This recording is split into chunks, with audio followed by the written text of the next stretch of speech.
हाय, hello, नमस्कार. कसे आहात सगळं? मस्त मजेत ना? स्वागत करते तुमचं आपल्या नवीन व्हिडिओमध्ये. ज्या व्हिडिओमध्ये थोडं इन्फॉर्मेशन असेल की आम्ही आता तुम्ही माझ्या शॉर्ट्स व्हिडिओमधनं जर माझे सबस्क्रायबर असाल तर तुम्हाला माहितीच असेल की मी कुठे फिरायला गेलेली किंवा आम्ही कुठे गेलेलो. तर ते मी ह्या व्हिडिओमध्ये तुम्हाला थोडीशी माहिती देणार आहे. जसं की आम्ही शिर्डीला गेलेलो, मंगळवारी गेलेलो आम्ही आणि आम्ही त्या दिवशीचं रिझर्वेशन केलेलं. तत्कालमध्येच रिझर्वेशन केलेलं, तर आम्हाला ते 350 रुपये पर पर्सन पडलेलं. असं आम्ही केलेलो आणि फॅमिली सोबतही म्हणजे माझी आई, भाऊ, भावाची बायको, भावाचे मुलं आणि आम्ही चौघं म्हणजे माझे मिस्टर, माझे 2 मुलं आणि मी असे आम्ही चौघंजणं गेलेलो फिरायला.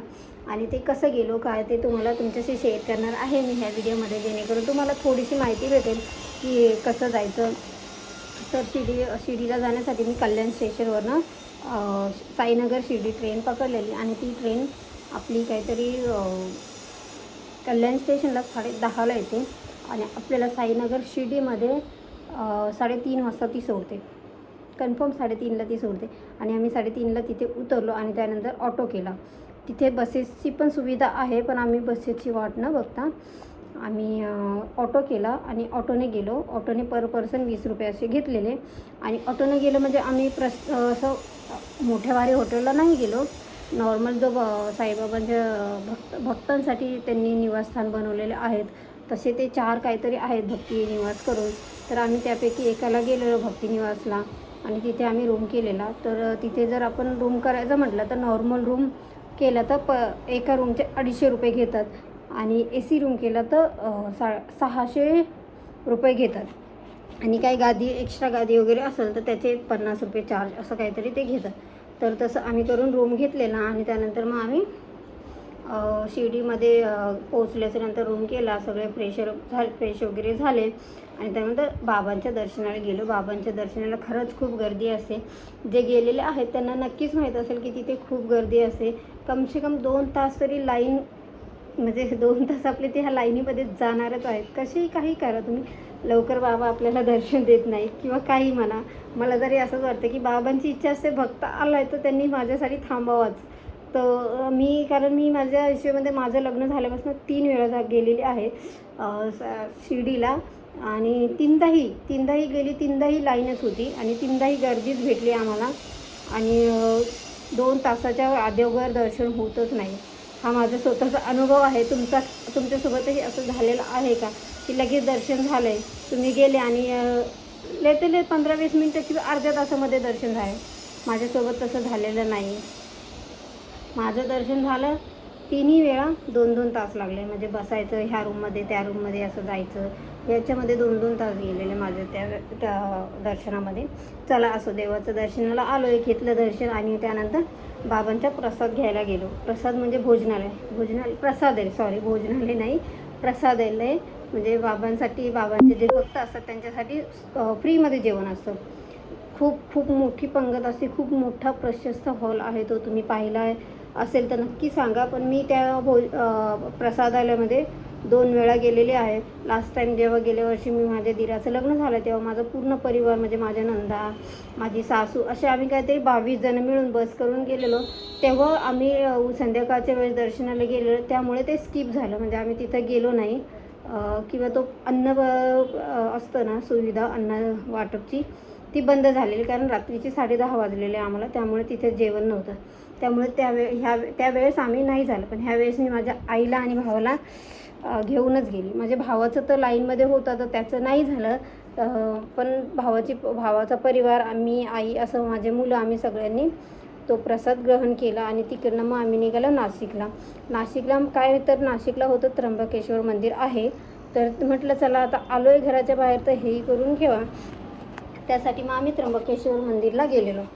त्र्यंबकेश्वर मंदिरला पण आम्ही असं गेलेलो, बसने गेलेलो. तर बसने कसं गेलेलो, माहिती नाही, फर्स्ट टाईम चाललेलो आम्ही. त्यामुळे की म्हणजे शिर्डीवरून पण बस जातच असेल तिकडे, पण आम्ही शिर्डीवरून नाशिकला बस केली आणि नाशिकवरून त्र्यंबकेश्वरला, असा आमचा 2 बसेसचा प्रवास होता तो. आणि चांगलाच गेला प्रवासाचं काहीच वाटलं नाही. आणि प्लस हे बेनिफिट होतं की ग्रामीण साईट असल्यामुळे तिकडे लेडीजला हाफ तिकीट आहे, तर ते 2 पैसे आमचे वाचले. तर ते एवढं काही वाटलं नाही. थोडं बसचा प्रवास होता आम्हाला. शिर्डीपासून त्र्यंबकेश्वर पोहोचायला 2.5 ते 3 तास लागले. तर आम्ही पोहोचलो संध्याकाळच्या वेळेस, संध्याकाळी नाही म्हणता येणार, रात्री पोहोचलो. 5ला आम्ही याच्यातनं निघलेलो साईबाबा शिर्डीच्या इथनं, शिर्डीमधनं. आणि त्यानंतर आम्ही पोहोचलो 9 वाजता त्र्यंबकेश्वरला. मग 9 वाजता आम्ही परत रूम रेंटने केला 1 दिवसासाठी भाड्याने. आणि तिथे मस्त रात्रभर आराम केला आणि सकाळी मस्त फ्रेश वगैरे झालो आणि परत महादेवांचं दर्शनासाठी गेलो. तर तिथेही खूपच लाईन होती. तिथेही म्हणजे देवांचं दर्शन घ्यायचं म्हटलं की हे असतंच असं मला तरी वाटतं की 2 तास लाईनीला गेले. त्यानंतर तिथं वेटिंग एरिया, VIP लोकांसाठी वेगळे पासेस, हे सगळं सिस्टम त्यांनी बनवूनच ठेवलेले आहे मंदिरामध्ये. तर तिथेही वेळ गेलेला. तिथेही मग दर्शन वगैरे छानच झालं. थोडेफार तिथलेही फोटो क्लिक केले. त्यानंतर म्हटलं आता नाशिकला आलेलोच आहोत, तर नाशिकमध्ये आपण परत आम्ही नाशिकचं जे फेमस मंदिर आहे काळाराम मंदिर, तर तिथेही गेलो, तेही पाहिलं. परत पंचवटीमध्येही फिरलो. आणि हे सगळं ठिकाणं माझ्यासाठी नवीनच होते. मी फक्त शिर्डीला गेलेले आणि माझ्या परिवारासाठी, माझा भाऊ, आई, भावाची बायको, मुलं यांच्यासाठी सगळं ते नवीनच होतं. म्हणजे ते पहिल्यांदाच गेलेले. तर ते सगळं आम्ही पाहिलं. सगळ्यांना छान वाटलं, मस्त आनंद घेतला सगळ्यांनी. तर खूपच मस्त होता ते व्हिडिओ. तुम्ही जर गेले असेल तर नक्की सांगा की तुम्हाला कसं वाटलेलं तिथे साईबाबांचं दर्शन घेऊन, किंवा त्र्यंबकेश्वरला कधी गेले असेल तर. आणि नसेल गेलं तर तेही कमेंट करून सांगा. आणि माझ्या व्हिडिओमधनं तुम्हाला जर थोडीशी माहिती भेटली असेल की कसं जायचं, काय जायचं, तर नक्की मला सांगा की माझ्या व्हिडिओनं तुम्हाला काय कळलं का असं. तर चला भेटूया नवीन व्हिडिओमध्ये. Bye bye. बघा आमचं नक्क बघा, बघितलं का? आम्ही ना आता सध्या ना बाहेर चाललेलो आहोत. तर कुठे जाणार आहोत ते तुम्हाला नक्की सांगू. आणि व्हिडिओतून तुम्हाला कळेलच आम्ही कुठं चाललेलो आहोत. हे बघा आमची पॅकिंग वगैरे झाली. तुम्हाला बॅगी दाखवते मी. हे बघा इथं 2 बॅगी आहेत आणि त्याला आहे जेवण वगैरे सगळं बनवून घेतलंय. आणि आता जाणार, निघायचे. आम्हाला घाई झाली आणि साहेब आरामात गप्पा गुप्पा करत येत आहेत. आले का मदत करायला?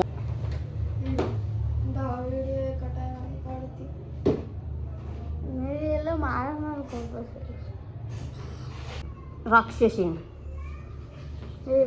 ही त्याला काळ तोंड आहे बोलती. गाईज तुम्ही नक्की सांगा कोण काळ आहे. गाईज बघा तुम्हाला उलट बोलते. गाईज ह्याला चपला फेकून. हे बघा हे तर उतावळाचं बावळ बघा झोपलेला आता गाईज. आणि आता चपला घेतोय गाईज. ए कसं करायचं गाईज? या पोरांना सांगा हॉस्टेलला टाकून देऊ का गाईज?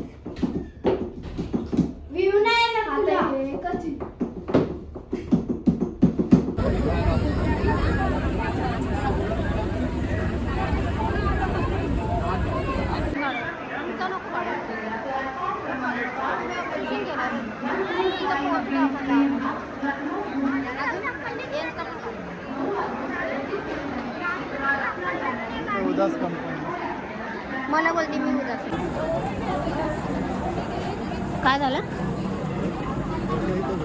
तुम्ही तुमची जागा आहे ती. पुढे जाऊन आलेलो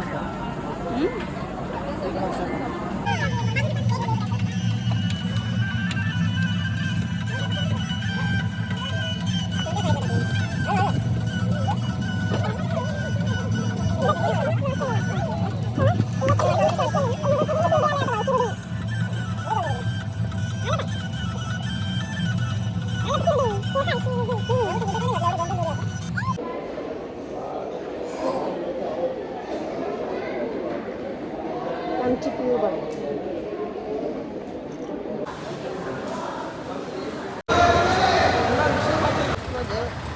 फोनच लागतो त्याला.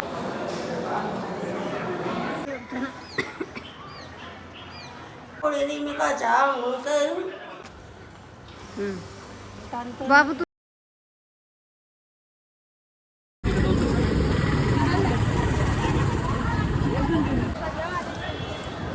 तिकड दिलेला मी त्यांच्याकडनं. बघ तिकड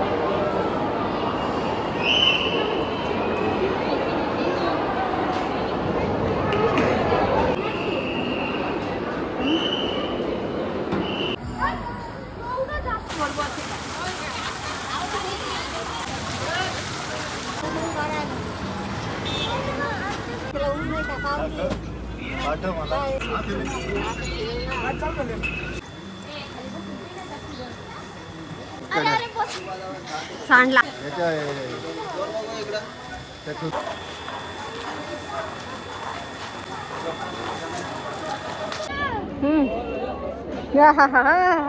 लय भारी, लय भारी दिसतीये. तुला तसं नाही लावलं पांढरं?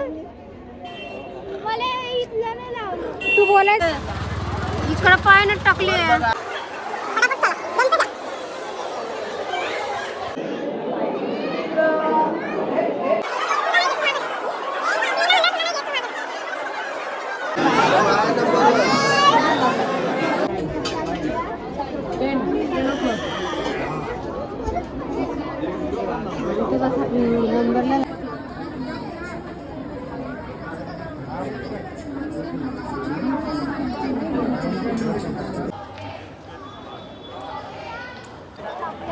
कसले घेणार आहे?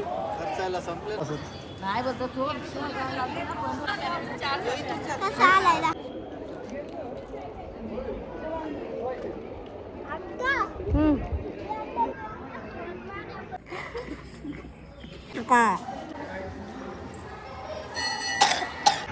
आता आम्ही आलेलो आहोत गोदावरी नदीच्या इथे. तुम्ही पाहू शकता किती छान आहे. झाली का टाकले झोप? ले ले ले ले.